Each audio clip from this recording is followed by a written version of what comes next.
Bienvenue dans les tutoriels SmartScript. SmartScript est notre logiciel de création et d'édition de repères pour l'identification des composants électriques de votre armoire via la Smart Printer. Retrouvez en description de cette vidéo le lien pour télécharger SmartScript. Dans cette vidéo, nous allons voir comment créer des repères pour l'identification de vos fils.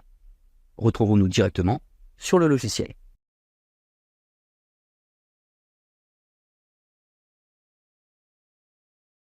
Pour créer un nouveau projet, vous pouvez cliquer sur Menu puis Nouveau projet.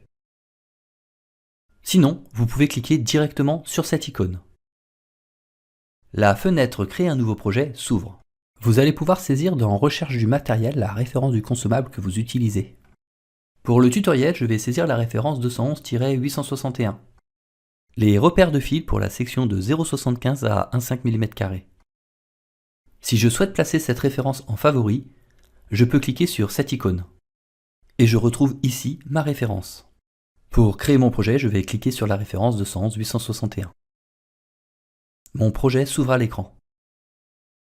Si je clique ici, je sélectionne ma rangée de repères. Si je clique ici, je sélectionne la zone de texte. Nous avons 3 zones de texte de front. Je vais sélectionner ma bande de repères et je vais cliquer sur le bouton plus pour dupliquer cette bande de repères. Je vais cliquer sur la bande de repères et faire un appuyant sur le bouton plus. Je peux ainsi choisir la quantité souhaitée. Je vais mettre 4 et je vais cliquer sur OK. La rangée de repères a été dupliquée 4 fois. Je peux cliquer sur cet outil pour ajuster l'affichage, pour zoomer ou dézoomer. Pour saisir du texte, je vais sélectionner la première zone de texte et je vais saisir mon texte au clavier. La touche Tabulation permet d'aller à la zone de texte suivante. Nous pouvons voir lors de la saisie du texte, si le nombre de caractères est trop grand, le logiciel va compresser automatiquement le texte.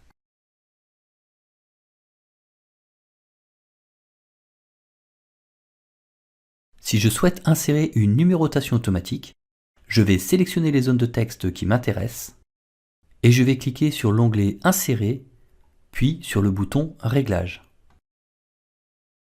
L'outil de numérotation s'ouvre sur la partie droite du logiciel. Je peux rentrer ici une valeur de départ avec le préfixe L, L1, et ici une valeur de fin, L24. Je vais cliquer sur Aperçu direct pour avoir une prévisualisation de ma numérotation automatique. Je peux remarquer que ma numérotation s'arrête à L15, alors que je souhaite aller jusqu'à L24. Je vais donc sélectionner l'option Extension automatique de la bande, puis je vais cliquer sur Appliquer. Nous pouvons voir que le logiciel crée automatiquement le nombre de repères nécessaires pour aller jusqu'à L24. Si je souhaite supprimer une rangée d'étiquettes, je sélectionne ma rangée et je clique sur la touche Supprimer du clavier. Je vais fermer l'outil de numérotation automatique. Si je souhaite supprimer plusieurs rangées, je sélectionne la première rangée, je maintiens Shift appuyé et la dernière rangée. Et ensuite, j'appuie sur la touche Supprimer du clavier.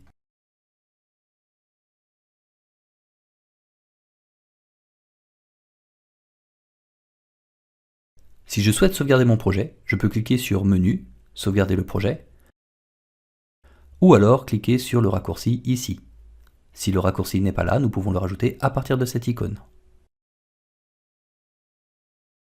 Je vais cliquer sur Enregistrer le projet en cours. Je vais choisir le répertoire dans lequel je souhaite l'enregistrer. Je vais nommer mon projet et je vais cliquer sur Enregistrer. Le projet est maintenant enregistré, nous pouvons retrouver le nom du projet ici. Et si je développe mon répertoire, je retrouve mon projet ici.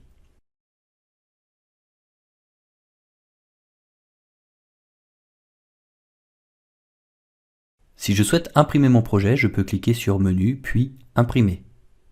Ou alors cliquer sur l'icône en raccourci ici. Je vais cliquer sur Imprimer. La fenêtre Aperçu avant impression s'ouvre et le logiciel recherche l'imprimante. Je clique ici pour retrouver mon imprimante. Je la sélectionne. Je retrouve ici une zone de réglage. Si je souhaite imprimer plusieurs fois ma bande de repères, je peux le régler ici. Si je souhaite imprimer tout ou imprimer une sélection, je peux cocher ici et choisir le nombre de rangées que je souhaite imprimer.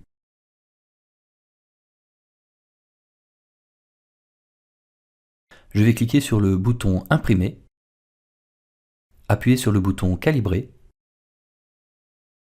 L'imprimante fait une avance de plusieurs repères afin que la cellule puisse se régler sur le vide interétiquette.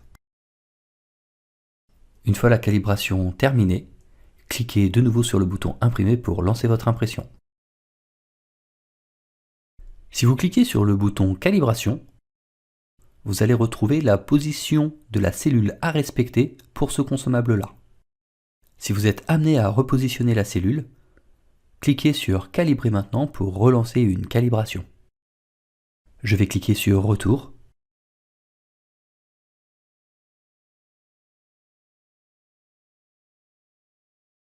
Si lors de votre première impression, le texte n'est pas centré, vous allez retrouver ici des réglages au bas, droite-gauche pour optimiser la position d'impression. Cliquez sur ce bouton pour avoir plus d'informations. Attention, le réglage se fait par rapport au consommable en sortie d'imprimante. Le réglage au bas va vous permettre de positionner votre texte à la verticale, droite-gauche va jouer sur la position en horizontale. Je vais cliquer sur Annuler. Actuellement, le projet à l'écran n'est pas comme le projet qui va sortir. Le projet sortira dans ce sens-là à l'impression. Donc le réglage au bas jouera dans ce sens-là et droite-gauche dans ce sens-là. Si je remets mon projet à l'horizontale, le réglage droite-gauche jouera dans ce sens et au bas dans ce sens. Si vous venez à optimiser la position de marquage, je vous conseille d'imprimer plusieurs rangées d'étiquettes et de regarder la dernière rangée d'étiquettes imprimée.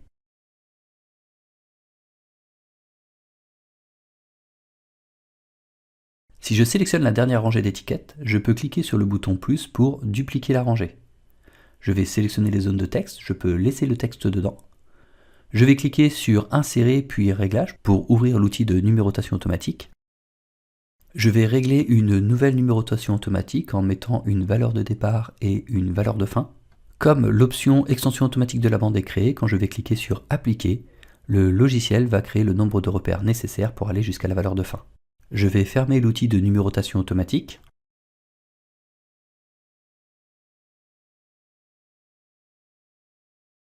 Si je sélectionne cette cellule et que je vais dans l'onglet Home, je peux remarquer ici sa police ainsi qu'ici sa compression. Elle n'a actuellement pas de compression. Si je sélectionne cette cellule, je peux voir ici une compression à 0,7. Le logiciel, si la chaîne de caractères est trop grande pour la zone de texte, il va appliquer une compression automatique. Si toutefois pour des raisons esthétiques on souhaite uniformiser, on va faire CTRL A pour sélectionner l'ensemble des zones et on va forcer la valeur à 1. Une fois la compression retirée, nous pouvons remarquer du texte en rouge. Cela signifie que la chaîne de caractères est trop grande pour la zone de texte.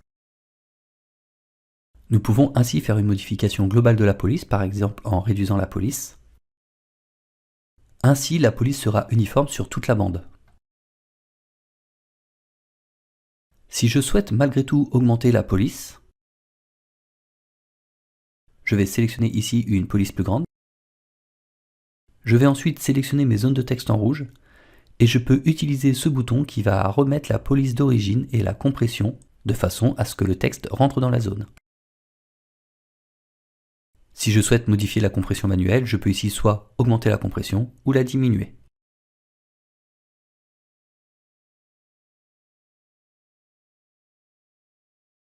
Nous pouvons voir ici une étoile qui signifie que notre projet a subi des modifications qui ne sont pas encore enregistrées. Si je ferme mon projet, le logiciel va me demander si je souhaite enregistrer ou pas. Je vais cliquer sur « Ne pas enregistrer ».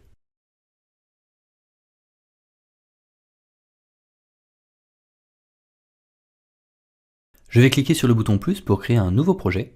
Je vais sélectionner ma référence 211-861.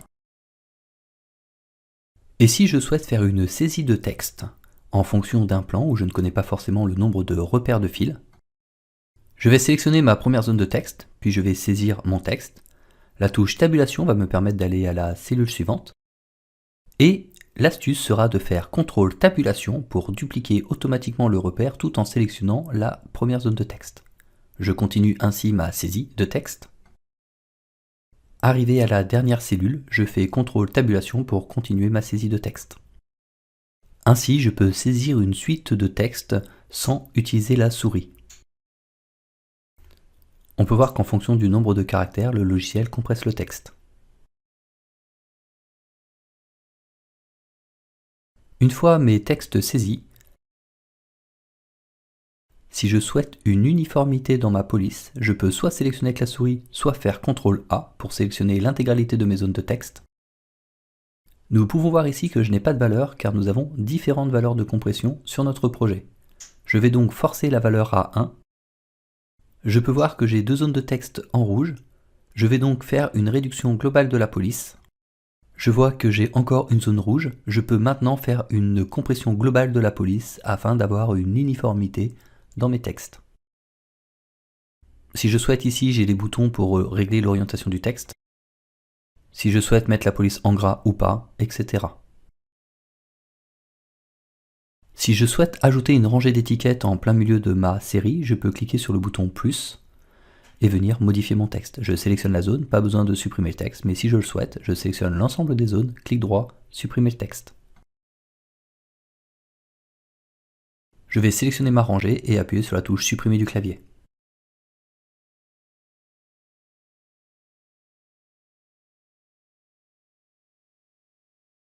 Je vais cliquer sur le plus pour créer un nouveau projet et je vais sélectionner la référence 211-821, des repères de fils à enficher dans les bacs transparentes.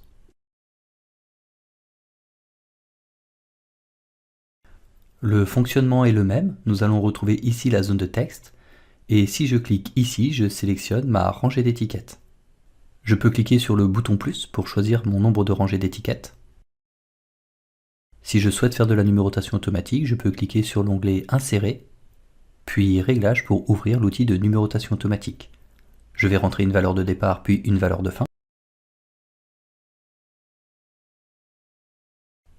Comme l'option Extension automatique de la bande est sélectionnée, je peux cliquer sur Appliquer. Le logiciel créera automatiquement le nombre de repères nécessaires pour aller jusqu'à la valeur de fin.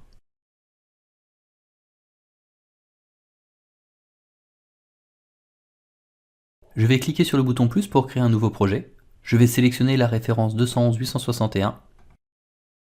Pour l'importation de données, il est important que les zones de texte soient sélectionnées. Je vais fermer l'outil de numérotation automatique et je vais aller dans l'onglet Insérer et je vais cliquer sur le bouton Importation. L'outil Importation va s'ouvrir sur la droite du logiciel. La première étape sera d'aller chercher sa source. Je vais donc cliquer sur cette icône pour aller chercher mon fichier Excel. Une fois le fichier Excel sélectionné, nous allons avoir une prévisualisation de ce fichier Excel ici. Je vais venir choisir ici la feuille de calcul qui m'intéresse. Pour cet exemple, fil. Mes repères de fil apparaissent à l'écran. On peut voir ici ma ligne avec les titres. Je vais donc cocher sur la première ligne et l'entête. Et ensuite, je vais passer à l'étape suivante, importation des données. Je retrouve ici mes colonnes avec ma colonne B où mes repères se situent. Il est très important que les zones de texte soient sélectionnées. Si elles ne le sont pas, sélectionnez les zones de texte. Cliquez sur le bouton Affecter les données.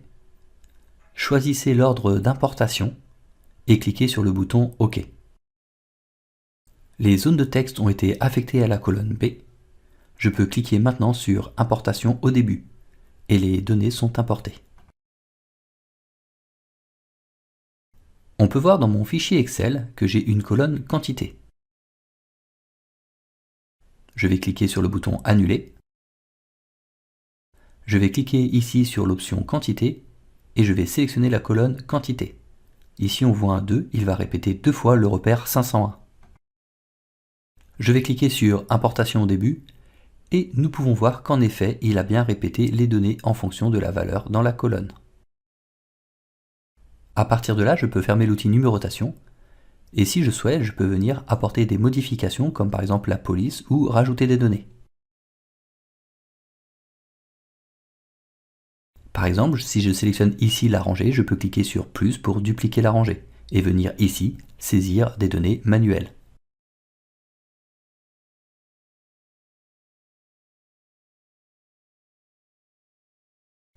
Si je sélectionne la référence 211-821, le principe est le même.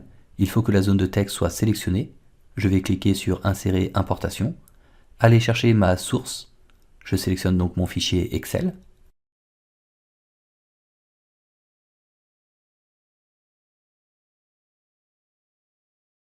Je vais aller chercher ma feuille de calcul, ici Fil, cliquer sur la première ligne et l'entête. Je vais cliquer sur Importation de données pour aller à l'étape suivante. Je vais sélectionner ici ma colonne et je vais l'affecter à ma zone de texte si elle est bien sélectionnée. Je vais cliquer sur l'option Quantité et choisir ma colonne où contient la quantité de repères que je souhaite.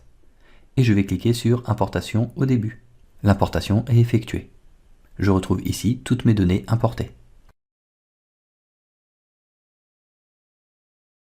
Si lors de l'utilisation du logiciel vous avez des questions, vous pouvez cliquer sur l'onglet Aide, puis le bouton Contact. Vous retrouverez ici l'adresse mail du support Smart Printer. N'hésitez pas à nous poser vos questions.